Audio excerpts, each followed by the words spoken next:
Baka may gustong makipag 1v1 dyan. Ito lang naman yung squad ko. Free to pee lang. Yan. Ito Ronaldo, nabunot ko lang 3k gem free.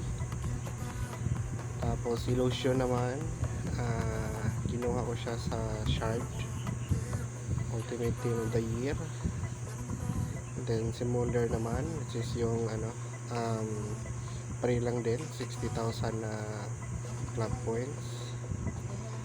And ito yung squad ko, free to pee lang yan lahat, mga untradeable. Yan, baka gusto nyo mag 1v1 tayo, PM mo lang ako. And friendly match lang. Okay. Thank you. Message me and comment. Subscribe na rin.